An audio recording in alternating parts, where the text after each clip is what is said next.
और ऊर्जा प्रदान की है। प्रधानमंत्री श्री नरेंद्र मोदी जी के आत्मनिर्भर भारत की परिकल्पना ने जो देश के स्वावलंबन, नवाचार और वैश्विक प्रतिस्पर्धा के लिए तैयार करने का मार्ग प्रशस्त की है। यही प्रेरणा उत्तर प्रदेश के यशस्वी मुख्यमंत्री श्री योगी आदित्यनाथ जी के नेतृत्व में प्रदेश के चहुमुखी विकास और $1 ट्रिलियन की अर्थव्यवस्था के संकल्प को भी शक्ति दे रही है। उत्तर प्रदेश में के परफॉर्मेंस के विषय में मैं अगर बताऊं, आई थिंक आप सभी लोगों को मालूम होगा कि 12 अप्रैल 1895 में पीएनबी की स्थापना की गई और तब से लेकर आज तक भारत की पूरी आर्थिक प्रगति में पीएनबी बहुत अग्रणी भूमिका अदा कर रहा है। और अभी जस्ट 31 मार्च 2025 का जो हमारा एनुअल रिजल्ट जो हमने अनाउंस किया, उसमें आप लोगों ने देखा होगा कि जितने भी ऑपरेशनल पैरामीटर हैं और इफिशिएंसी रेशियो हैं, बैंक ने काफ़ी अच्छा उसमें प्रदर्शन किया है। हमने क्रेडिट की अगर हम बात करें तो करीब 14% का हमारा क्रेडिट ग्रोथ हुआ है। डिपॉजिट ग्रोथ भी करीब 14.4% हुआ है। एंड ओवरऑल जो बिजनेस ग्रोथ हुआ वो अगर हम कंपेयर करें तो काफ़ी अच्छा प्रदर्शन इस साल हमारा हुआ है। और उसी को मद्देनजर रखते हुए हमने इस साल का भी 2025-26 के लिए भी जो गाइडेंस दिया है कि क्रेडिट ग्रोथ हमारा कम से कम 11 से 12% का होगा, डिपॉजिट ग्रोथ भी करीब 10% का होगा। और ये हम एक डायरेक्शन कंजर्वेटिव एस्टिमेट हमने दिया है।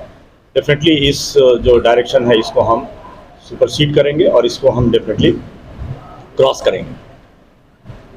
पीएनबी में अगर मैं एनपीए मैनेजमेंट के विषय में बात करूं तो पिछले 2-3 साल में काफ़ी अच्छा काम हुआ है इसके ऊपर। और आज हमारा ग्रॉस एनपीए रेशियो जो है वो 3.95% है। नेट एनपीए जो रेशियो जो है वो 0.40% है। प्रोविजन कवरेज रेशियो ऑलमोस्ट 97% है। स्लिपेजेज रेशियो जो बहुत ही इम्पॉर्टेंट एक पैरामीटर होता है वो भी 0.76% है। जनरली 1% से अगर नीचे है तो बहुत अच्छा माना जाता है। तो सारी पैरामीटर्स में बैंक ने काफ़ी अच्छा प्रदर्शन किया है। और इस साल इसी को ध्यान में रखकर हमने जो अपना जो डायरेक्शन दिया है, जो बिजनेस का पैरामीटर के विषय में मैंने आपको बताया, एनपीए के पैरामीटर में भी इस बार हम ग्रॉस एनपीए को बिलो 3% करने जा रहे हैं।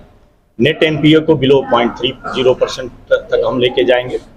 और उसी क्रम में हमने ये भी बताया है कि इस साल की हमारी टोटल जो रिकवरी होगी वो करीब 16,000 करोड़ की टोटल रिकवरी होगी। पिछले साल टोटल जो हमारी रिकवरी हुई है वो 14,400 करोड़ की रिकवरी हुई है। और उसमें हमने ये लक्ष्य किया है कि कम से कम 6,000 करोड़ की जो रिकवरी आएगी, जो 16,000 करोड़ में, वो रिकवरी जो हमारे टेक्निकल राइट ऑफ अकाउंट है उसमें वो हम रिकवरी करने वाले हैं, जो कि वो डायरेक्टली हमारे ऑपरेटिंग प्रॉफिट में ऐड करता है। तो ये पूरा का पूरा हमने लक्ष्य तय किया है।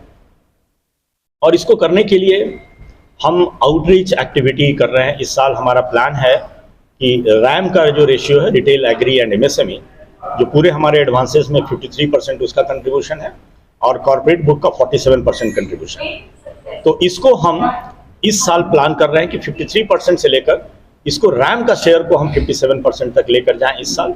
और आगे 2 साल के भीतर रैम का जो कंट्रीब्यूशन है उसको हम 60% करें और कॉर्पोरेट बुक का कंट्रीब्यूशन को हम 40% करें। इसका परिणाम ये होगा कि हमारी ऑपरेटिंग प्रॉफिट बढ़ेगी, हमारा यील्ड ऑन एडवांसेस बढ़ेगा और फाइनल जो आउटकम होगा वो हमारे नेट प्रॉफिट के ऊपर आएगा। तो रैम को बढ़ाने के लिए हमने बहुत सारी आउटरीच एक्टिविटी शुरू किया है हमने। और एवरी मंथ हमारे सारे 138 जो हमारे सर्किल ऑफिस हैं, 22 जोनल ऑफिस हैं, उन सारे सेंटर्स में ये एक्टिविटी आउटरीच प्रोग्राम किया जा रहा है। उसी क्रम में एक ये प्रोग्राम हमने आज लखनऊ में किया। आज हमने एमएसएमई आउटरीच, मुख्यमंत्री युवा उद्यमी विकास योजना जो यूपी की बहुत महत्वाकांक्षी योजना है, उसका आयोजन हमने किया।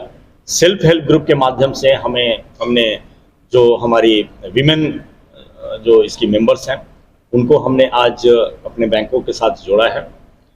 तो हमारा लक्ष्य ये है कि रिटेल, एग्री और एमएसएमई को बढ़ाने के लिए हम ज़्यादा से ज़्यादा आउटरीच एक्टिविटी करें, लोगों तक पहुँचे। हेड ऑफिस केबिन से निकलकर हम फील्ड में जाएं।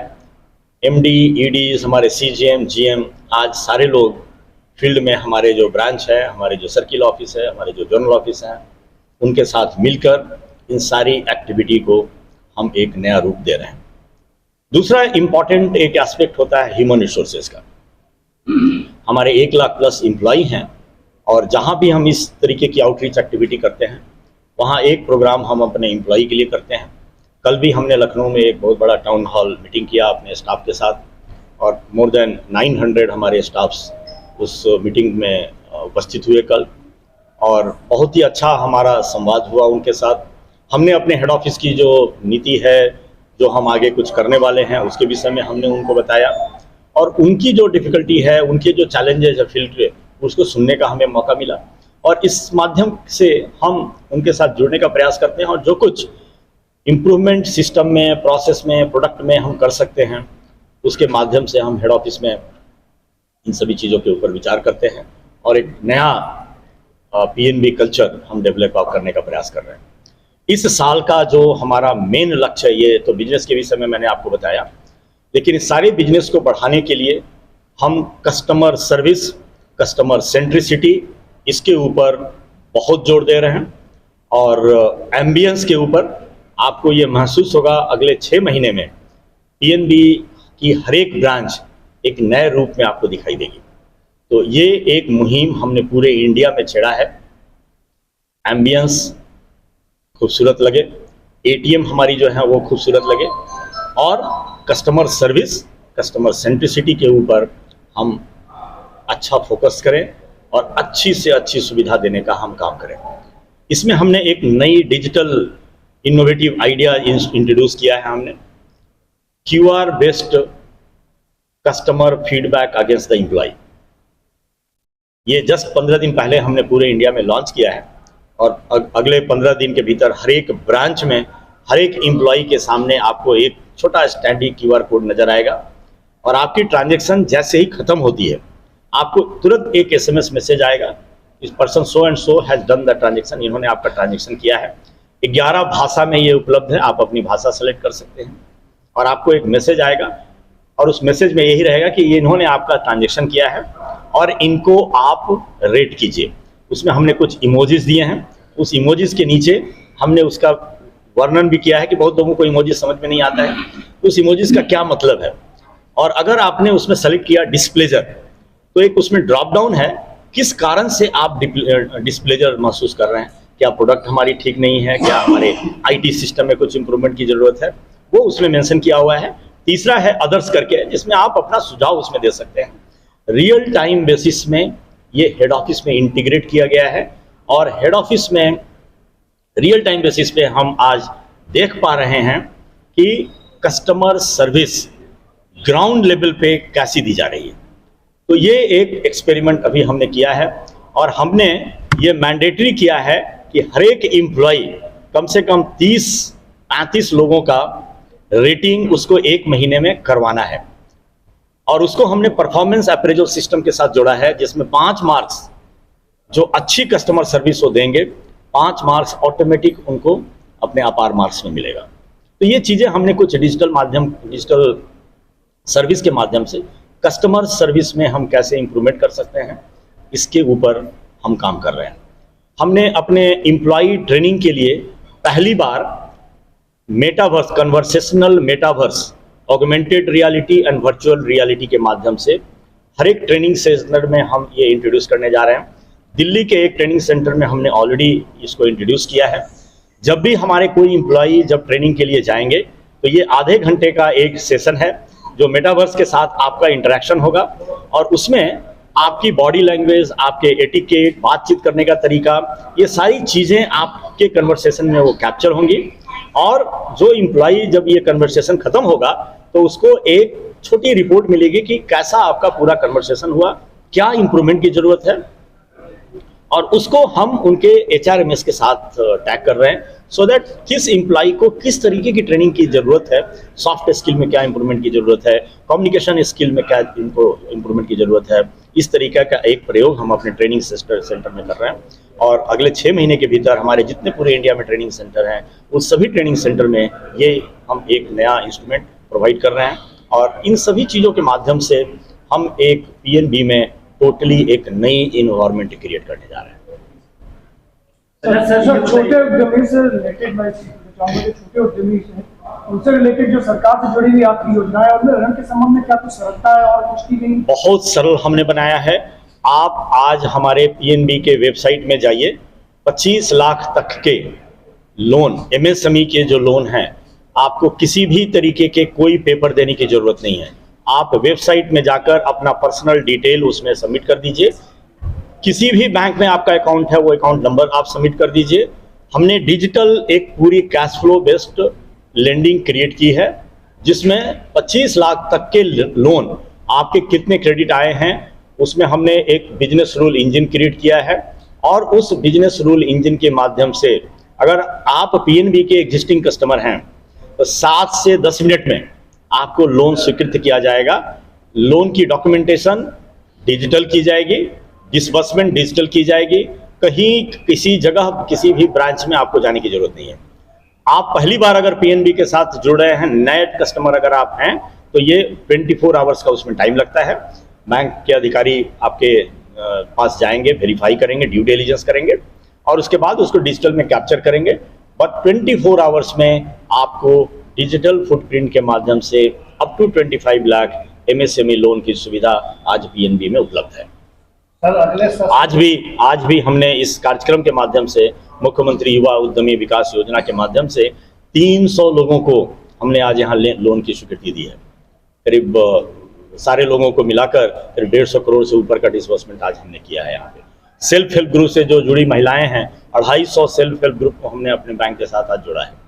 तो हम बहुत लार्ज स्केल पे प्रयास कर रहे हैं कि जो तबका बिल्कुल बैंकिंग प्रक्रिया से नहीं जुड़ा है, वहाँ तक पीएनबी पहुँचे और उन लोगों को इस एमएसएमई लोन के माध्यम से, सेल्फ हेल्प ग्रुप के माध्यम से और एग्रीकल्चर के जो डिफरेंट स्कीम्स हैं उनके माध्यम से हम उनको अपने बैंक के साथ जोड़ें।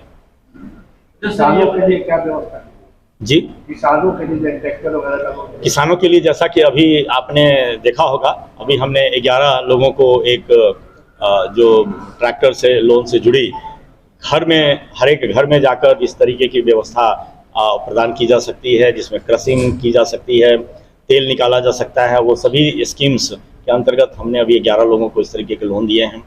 क्रॉप लोन तो हम देते ही हैं, बट क्रॉप लोन के अलावा हमारा प्रयास है कि हम गांव में इंफ्रास्ट्रक्चर फैसिलिटी के लिए, रूरल गोडाउन है, कोल्ड स्टोरेज है, फूड प्रोसेसिंग है, अल्टरनेट जो एग्री से रिलेटेड जो फैसिलिटीज़ होती हैं, जो सुविधाएं होती हैं, उसमें हम किसानों को जोड़ने का प्रयास करें। सर एक मेरा सवाल है, सीधा सीधा, ग्राहक भगवान होते हैं, सबका वसूल होता है, क्योंकि ग्राहक न रहे तो बैंक बंद हो जाएगा। बिल्कुल। आपके अगर बैंक में कोई ग्राहक जाता है, उसके साथ अगर कोई दिक्कत होती है, तो आप क्यूआर कोड का है, कोई एम्प्लॉय 10 आदमी अपने पकड़ के लाएगा और क्यूआर कोड पे अपना स्कैन करा देगा, परफेक्ट है। आप क्यों नहीं ऐसा करते हैं कि यहाँ के सारे टॉप मोस्ट अधिकारियों का नंबर हर बैंक में उपलब्ध हो? अगर किसी को दिक्कत हो तुरंत मिलाया, तुरंत बोले। आप ही कह रहे हैं कि ऑफिस से बाहर निकलेंगे हमारे अधिकारी, थोड़ा सा धूप में पसीना वो भी खाए और ग्राहक की संतुष्टि हो जाए, इससे एम्प्लॉय डायरेक्ट डरेंगे। आप हमारे वेबसाइट पे अगर जाएं, वेबसाइट सब नहीं समझते हैं, तो वेबसाइट खाता सिर्फ वेबसाइट का नहीं होता। नहीं, मेरी बात सुनिए, उसमें तो सारी फोन नंबर्स हैं। हर एक ब्रांच में आपके हमारे टेलीफोन नंबर्स, ब्रांच मैनेजर का नंबर, जोनल मैनेजर का नंबर, सर्किल हेड का नंबर, नाम और दूरभाष संख्या के साथ वहाँ अवेलेबल है। पूरा नंबर वो बदल गया है, आप पता करिए, अपडेट हो जाइए। आप हर एक शाखा में ये उपलब्ध है। अगर कहीं पे अपडेट करने की जरूरत है तो हम उसको अपडेट करा देंगे, लेकिन ये सारी डिटेल्स अवेलेबल है और इसको हम करवाते हैं। बिल्कुल, मैं आपसे बिल्कुल सहमत होता हूँ। तो इससे ज्यादा फायदा होगा बैंक को और एम्प्लॉइयों का भरोसा बढ़ेगा। बिल्कुल, मैं पूरी तरह आपसे सहमत हूँ। ये जो साइबर फ्रॉड के जो इंस्टेंसेस बढ़ते जा रहे हैं banking sector, not only PNB लेकिन अक्रॉस द बोर्ड, तो उसमें पीएनबी क्या कर रहा है, हाउ मच इन्वेस्ट कर रहा है आर्टिफिशियल इंटेलिजेंस इंफ्रास्ट्रक्चर, उस पर थोड़ा सा कमेंट करेंगे? देखिए, साइबर फ्रॉड में 2-3 चीजें हैं। एक तो जागरूकता बढ़ाने की बहुत जरूरत है, क्योंकि मैंने भी देखा है कि most of the cyber frauds जो हो रहे हैं, ये बिल्कुल जागरूकता की कमी है। अगर मैं किसी भी अननोन लिंक को क्लिक ना करूं, किसी भी ओटीपी को शेयर ना करूं, अपने पासवर्ड को शेयर ना करूं, किसी भी तरीके के साइबर फ्रॉड नहीं हो सकते हैं। मैं आपको बिल्कुल आश्वस्त करता हूं। मैं खुद पिछले करीब 25 साल से सारा ट्रांजैक्शन मोबाइल बैंकिंग के थ्रू कर रहा हूं, लेकिन आज तक एक भी ट्रांजैक्शन में मैंने ऐसा महसूस नहीं किया कि मुझे कोई चैलेंज आ रहा है। तो एक तो सबसे जरूरी है, एंड उसमें बैंक की भूमिका एक अहम हो जाती है, लेकिन उसमें संस्थाएं हैं, बहुत सारे ऑर्गेनाइजेशंस हैं, बहुत अवेयरनेस क्रिएट करने की इसके लिए जरूरत जैसे है। आपने तो एक तो ये हुआ। दूसरा, रोबस्टनेस की जो हम बात करते हैं, जो हमारे सिस्टम में रोबस्टनेस, जिससे हमारे सिस्टम में कोई पेनिट्रेशन नहीं हो। आजकल बहुत सारे साइबर अटैक हो रहे हैं every day cyber attack system में हो रहे हैं। हमने उसके लिए एक वार रूम अभी अपने हेड ऑफिस में क्रिएट किया हुआ है। 24/7 ये वार रूम हमारे बैंक में काम करता है, और पूरी शिफ्ट ड्यूटी में 5 अधिकारी, एक जनरल मैनेजर, इस पूरे 5 अधिकारी के ऊपर एक जनरल मैनेजर 24 आवर्स बैंक के वार रूम में बैठा हुआ है वो। और हमारी एक पूरी डैशबोर्ड है, दिल्ली में हमारा एक कमांड सेंटर है।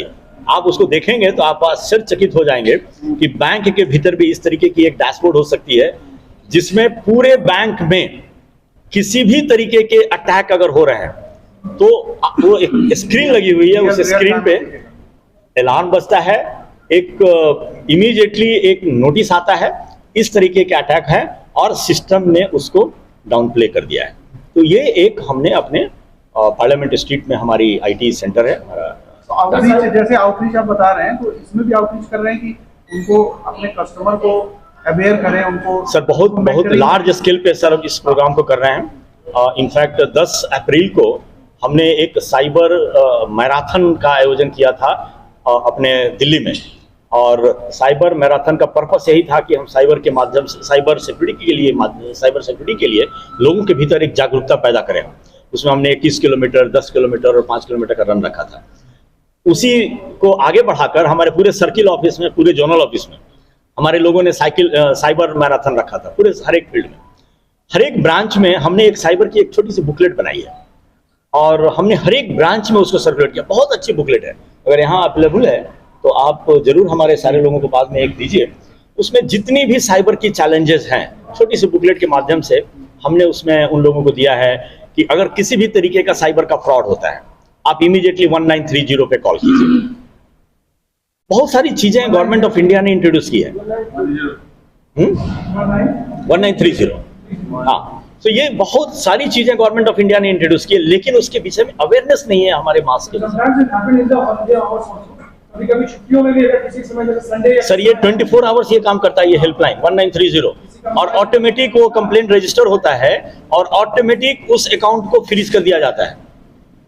उस सिस्टम के माध्यम से जहां भी आपका ये ट्रांजेक्शन हुए हैं, उस ट्रांजेक्शन को इमीडिएटली फ्रीज किया जाता है। ये कैसे होता है? उस सेंटर पे साइबर सिक्योरिटी का एक सेंटर है सेंट्रल गवर्नमेंट का, हर एक बैंक के अधिकारी को वहां बैठाया गया है।